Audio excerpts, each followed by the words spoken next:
Assalamualaikum warahmatullahi wabarakatuh. Perkenalkan, nama saya Timoda dengan NIM 2257909 dari Program Studi Perdagangan Internasional. Baik, kali ini saya mencoba menjelaskan mengenai peran forecasting permintaan dalam pengaturan jadwal transportasi dan distribusi barang.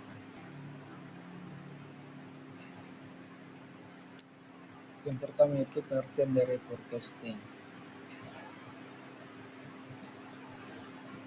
Forecasting adalah sebuah teknik untuk memprediksi kejadian bisnis di masa depan dengan menggunakan data-data yang telah terrangkum sebelumnya. Dalam sebuah bisnis, masa depan menjadi salah satu ketidakpastian yang harus dihadapi sebaik mungkin. Forecasting permintaan sangat penting dalam pengaturan jadwal transportasi dan distribusi barang. Dengan memprediksi permintaan, perusahaan dapat mengoptimalkan operasinya dan meningkatkan kualitas pelayanan kepada pelanggan. Kemudian selanjutnya ada tujuan dari forecasting.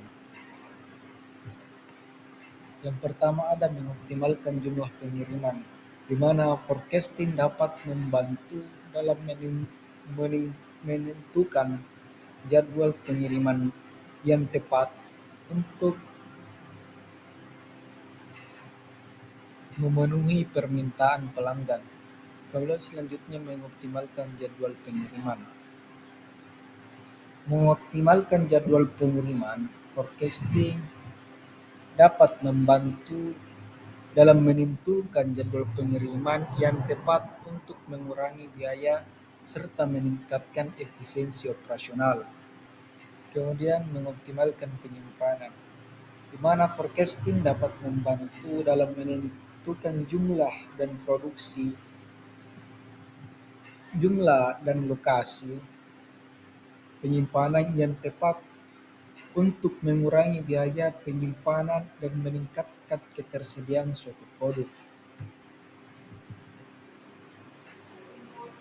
Menurut Subagio, tujuan peramalan adalah untuk mendapatkan peramalan yang bisa meminimumkan kesalahan meramal atau biasa disebut forecast error, serta yang bisa diukur dengan mean absolute error atau biasa disingkat dengan MAD, dan mean squared error.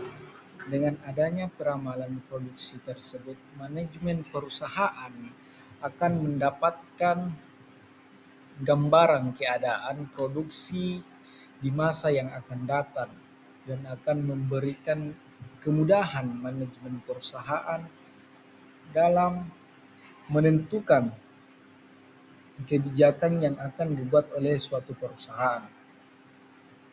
Kemudian ada jenis dari forecasting atau jenis peramalan. Yang pertama ada peramalan ekonomi. Peramalan ekonomi menjelaskan siklus suatu bisnis dengan memprediksi tingkat inflasi, ketersediaan uang, dana yang dibutuhkan untuk membangun perumahan dan indikator perencanaan lainnya. Kemudian ada peramalan teknologi, di mana peramalan teknologi ini memperhatikan tingkat kemajuan teknologi yang dapat meluncurkan suatu produk baru yang menarik, yang membutuhkan pabrik dan peralatan yang baru. Kemudian ada peramalan permintaan. Peramalan permintaan ini adalah proyeksi permintaan untuk produksi atau layanan perusahaan, dan peramalan ini juga disebut peramalan penjualan yang mengendalikan produksi, kapasitas, serta sistem penjadwalan dan menjadi input bagi perencanaan keuangan, pemasaran, dan sumber daya manusia. Fungsi dari peramalan ini atau forecasting terlihat pada saat pengambilan keputusan yang baik. yang didasarkan atas pertimbangan apa yang akan terjadi pada waktu keputusan itu dilaksanakan.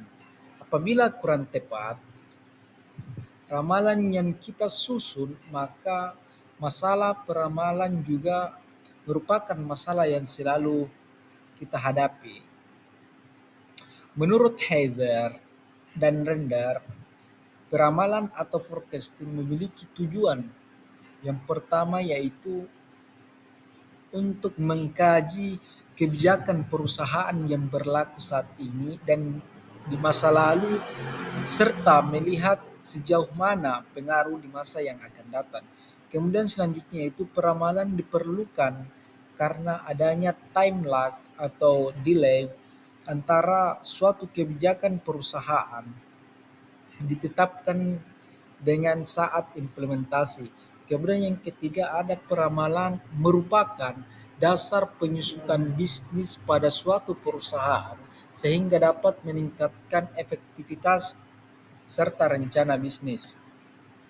Kemudian ada metode peramalan atau forecasting, di mana meramalkan permintaan dari pasar yang dimasuki oleh perusahaan adalah suatu pekerjaan yang perlu dilakukan oleh setiap manajer perusahaan dalam rangka memprediksi berapa besar peluang pasar yang tersedia di masa depan, sehingga peramalan permintaan merupakan usaha di mana mengetahui jumlah produk atau kelompok produk di masa yang akan datang dalam kendala satu set kondisi tertentu.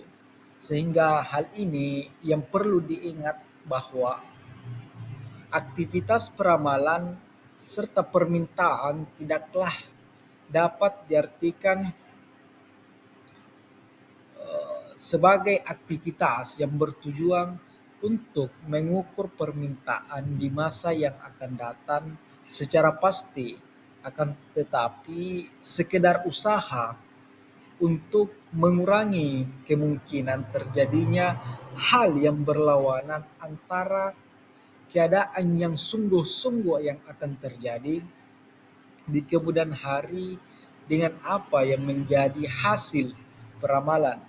Dengan kata lain, hasil maksimal dari aktivitas peramalan adalah melakukan minimisasi ketidakpastian yang mungkin terjadi di masa yang akan datang. Untuk melakukan forecasting atau peramalan terhadap permintaan pasar, di sini secara garis besar terdapat dua macam metode peramalan serta permintaan yang biasa dilakukan, yaitu pertama metode kualitatif yang terdiri atas teknik survei dan teknik pengumpulan opini. Sedangkan metode berikutnya adalah metode kuantitatif yang terdiri atas metode time series, metode trilinear, metode kuadratik, analisis musiman, dan model ekonometri. Yang pertama adalah metode kualitatif, di mana metode peramalan permintaan secara kualitatif berhubungan dengan data-data kualitatif, misalnya tentang segala selera konsumen terhadap suatu produk atau survei tentang loyalitas konsumen dan lain-lain. Kemudian metode kuantitatif berhubungan dengan nilai-nilai suatu variabel yang diatur secara periodisasi sepanjang periode waktu di mana perakiraan permintaan diproyeksikan. Kemudian selanjutnya ada implementasi forecasting. Yang pertama ada integrasi dengan sistem informasi, di mana integrasi dengan sistem informasi ini forecasting atau peramalan dapat diintegrasikan ke dalam sistem informasi yang digunakan untuk mengatur jadwal transportasi dan distribusi barang. Kemudian selanjutnya ada penggunaan data historis. di mana penggunaan data historis yang digunakan sebagai dasar untuk memprediksi permintaan dan mengoptimalkan operasional. Di mana contoh dari aplikasi forecasting atau peramalan yaitu perusahaan manufaktur,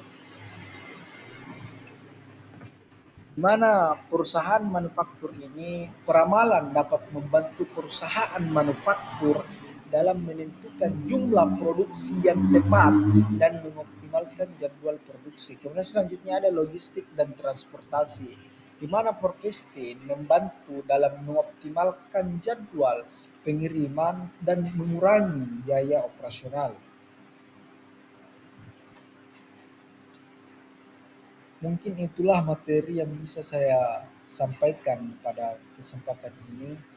Jadi kesimpulan dari materi ini adalah presentasi yang merupakan alat komunikasi yang dapat digunakan dalam bentuk ceramah, pidato, laporan, di mana forecasting permintaan sangat penting dalam pengaturan jadwal transportasi dan distribusi barang. Dengan memprediksi permintaan, perusahaan juga dapat mengoptimalkan operasionalnya dan meningkatkan kualitas pelayanan kepada pelanggan, sehingga forecasting atau penawaran dapat diintegrasikan ke dalam sistem informasi serta dapat menggunakan data historis untuk memprediksi suatu permintaan. Sekian dari presentasi ini, saya ucapkan banyak terima kasih. Assalamualaikum warahmatullahi wabarakatuh.